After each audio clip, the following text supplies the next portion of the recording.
Good evening. Thanks so much for joining us. I'm Felicia Lawrence. $1 billion could hit Hoosier bank accounts in a matter of months to ease the burden of inflation. Governor Holcomb revealed his plan today, so let's take a closer look. That $1 billion comes from the state's reserve and would give each taxpayer another $225. That's on top of the $125 automatic refund that you've likely already received.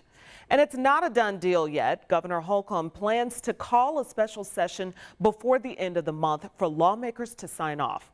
And if approved, money should arrive in August. We know that families have been struggling with higher food prices and higher gas prices. So every little bit helps, especially some of our lower income families. Economists say this was a good move by the governor, but is it enough?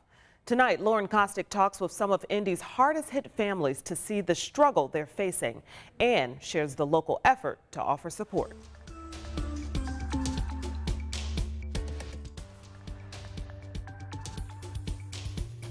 The rising inflation is wiping out family budgets left and right as the cost of gas, food, and housing skyrockets. It's just total chaos, total out of control right now. And it's leaving vulnerable Hoosiers with difficult choices. So we've always lived day by day as a family, but it's just gotten way out of control for us. Josh Toby is a construction worker and the father of 13 kids. Despite having a stable job, he says his family is still barely getting by. And so with a big family like I have, we're drowning. That's why the Shepherd Community Center on the east side is stepping in, knowing low-income Hoosiers are struggling the most. Inflation really hits low-income families the hardest, and so this community that we're in here, that's who it's hitting the hardest, and so you're talking about really difficult decisions. So far, the center has provided countless families with basic needs like food and household items. That's on top of their summer program for kids. Come alongside and create some stability, hopefully, for families as best we can. In the meantime, low-income families are left feeling the pinch, not sure how much more their budgets can absorb. In 1 week, I've put over $200 in a gas tank, and it's just not manageable. But like Minnie, she continues to take it one day at a time. Doing the best you can with what you do have and making it work. We'll get through this one way or another. Handfuls of local groups are stepping up to ease the burden that inflation's putting on food insecure families.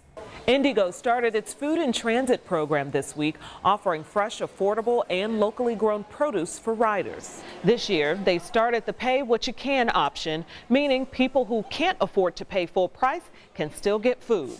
For our residents who live in low-income communities and communities of color, finding quality fresh foods means traveling long distances and paying high prices for wilting vegetables and overripe fruit.